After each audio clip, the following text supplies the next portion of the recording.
Let's welcome our guest to the COB, Peter Maguire from trading.com, who joins me now.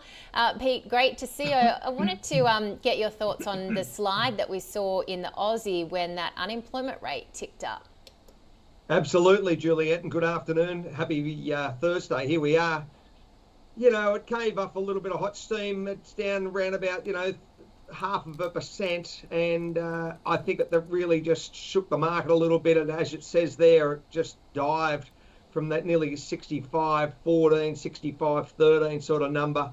But it's bounced back and you're sitting now, as it says there, 64.92. So it's certainly been a choppy day over the last couple of hours. It certainly has. More broadly, though, and I mentioned this, that the rise in gold. I mean, how are you sort of seeing this momentum? Because I spoke to Citi earlier in the week and their main analyst saying, look, she just doesn't see how you can call a ceiling at this point. But as I mentioned, Roger Montgomery from Montgomery Invest saying we're paying too much for gold at these levels. Yeah, I know, Roger. I haven't seen him for a few years. I hope he's well. I think it's got a long way to go yet, and I think that you probably can't put a ceiling to it.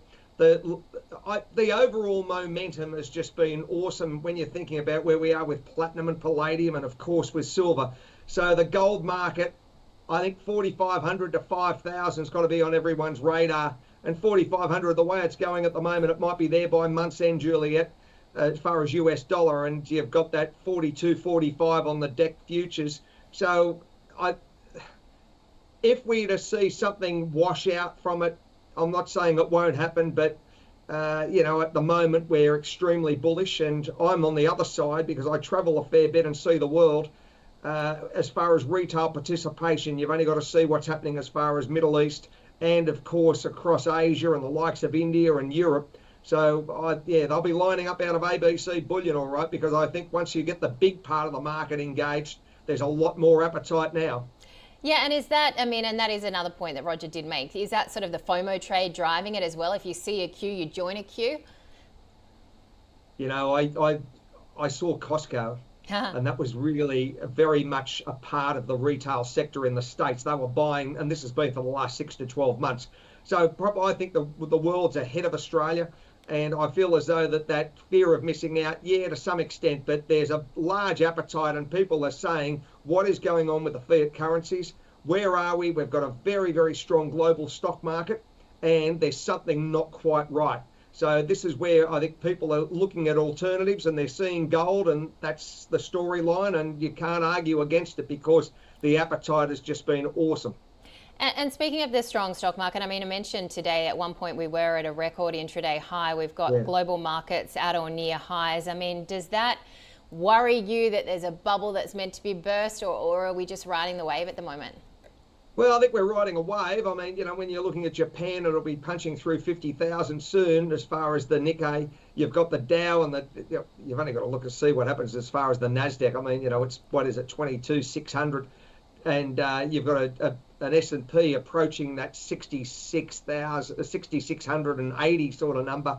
So I think the overall run up to Christmas is going to be very strong. I want to see earnings, and that momentum is just don't stand in the road of it. It'll run you over, Julia.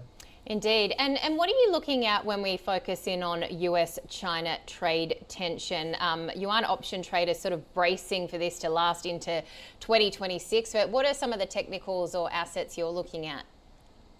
Oh, well, naturally, as far as, rare earths and the storyline from President Trump and Scott Bessent, I want to see what's going on as far as tariffs, it seems to change every couple of days, and we all understand what happened last Friday with President Trump, and now Scott Bessent's come out and probably trying to make it a little bit more, give it a little bit more taste, because at the moment it was quite bitter as far as China was concerned. So he's sugaring it up a little bit, and I just want to see what happens over the next maybe a week, and whether there's going to be some sort of resolution between the two parties, or are we going to see those large tariffs introduced on the 1st of November? Everyone's just waiting to see, Juliet, because it's a lot of uncertainty across the whole fabric of the US versus China storyline.